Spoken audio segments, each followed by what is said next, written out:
ពិភពលោកបានស្គាល់មួកស្លឹកត្នោតខ្មែរផ្អើលកោះពេជ្រហើយ Gainsberg ចែកជូននៅមួកស្លឹកត្នោតចំនួន 10000 មួកដើម្បីស្វាគមន៍សិល្បករអន្តរជាតិនិងបង្ហាញអត្តសញ្ញាណខ្មែរទៅកាន់ពិភពលោកគណៈ fan ព្រមទាំងអាជីវករលើកឡើងបែបនេះមានអារម្មណ៍មិនដែរបងបានមកចូលរួមកម្មវិធីថ្ងៃនេះសប្បាយចិត្តបងភើបខ្លាំងភើបខ្លាំងហ្មងភើបខ្លាំងហើយដែលលោកបានយប់ហើយ 3-4យប់អីបងគិតថាពេលដែលក្រុមហ៊ុន Gainsberg នាំតារា K-pop មកស្រុកខ្មែរជួយអីខ្លះដល់វិស័យទេសចរយើងអាចជួយពេលដែលមាន concert រួមតារា K-pop អញ្ចឹងយើងមាន international fan គាត់មកប្រទេសយើងច្រើនអាចនឹងវាជួយខាង business ទាំងខាង hotel ទាំងខាង restaurant ទាំងខាង airport អញ្ចឹងទៅវាជួយ business ច្រើនហើយក៏វាមាន attraction វាថាការ social media អញ្ចឹងណាបើសិនវាថាខាង idol ក៏ផុសឬក៏មានការ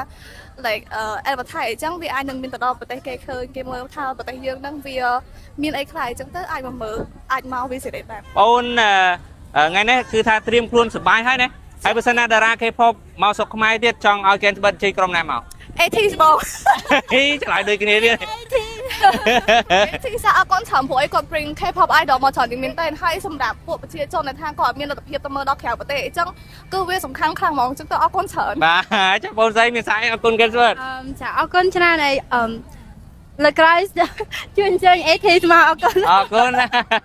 ស្វាយខ្លាំងហើយដេកអត់លក់ប៉ុន្មានខែហើយមួយខែត្រឹមហ្មងអូគាត់ត្រៀមជួប idol របស់ខ្លួនមួយខែណាបាទហើយមកចូលរួមទស្សនាលើកទីម៉ានហើយលើកទី1លើកទី1ណាហើយគិតថាដែលក្រុមហ៊ុន Gainsberg រៀបចំកម្មវិធីប្រគំតន្ត្រីថ្ងៃនេះជួយអីខ្លះដល់វិស័យទេសចរយើងជួយវិស័យលើកដំកើងខ្មែរយើងឲ្យគេស្គាល់ច្រើនហើយជួយឲ្យភ្ញៀវទេសចរផ្សេងៗមកដើម្បីទស្សនានៅហ្នឹងហើយដោយពូតាស៊ីពូតុកតុកអីចឹងគាត់អាចហត់តុកតុករត់តាស៊ីបានពេលយប់ខ្លះសម្រាប់ពីអ្នកចេញពី concert គេជិះច្រើនបើសិនណាតារាកូរ៉េមកសម្ដែងស្រុកខ្មែរចង់ឲ្យ Gainsberg ហៅក្រុមណាមកវីដាអូបាទវីដាអរគុណបងខាង Gainsberg មែនតើបានហៅតារាកូរ៉េមកច្រើនដោយសារអ្នកខ្លះអត់គាត់អត់សូវមានលទ្ធភាពដើម្បីទៅស្រុកគេចឹងហើយថ្ងៃនេះមកចូលរួមកម្មវិធីថ្ងៃនេះមានអារម្មណ៍រំភើបបាទរំភើបបាទហើយដេកលក់បានយប់ហើយមួយខែដេកលក់មួយខែហេតុអីបានដេកអត់លក់ចាំសួរហោយប់ហើយអូចាំយូរពេកឥឡូវថ្ងៃនេះបានជួបហើយណាបាទហើយបានក្រុមហ៊ុន Gainsberg អញ្ជើញតារាកូរ៉េមកស្រុកខ្មែរគឺបងឯងគិតថាជួយអីខ្លះដល់វិស័យទេសចរជួយសេដ្ឋកិច្ចនៅក្នុងប្រទេសបានច្រើនមានភ្ញៀវមកចូលរួមមើលនៅក្នុងប្រទេសយើងដែរអញ្ចឹងអរគុណ Gainsberg ដែលបាននាំសួរហោមកលើកហ្នឹងអូជម្រាបសួរពូបានមួយម៉ានទេពូបានមួយមិនជាង 100000អូបានមួយច្រើនទេពូណាបានក្រុមហ៊ុន Gainsberg រៀបចំកម្មវិធីអញ្ចឹងពូសប្បាយចិត្តទេ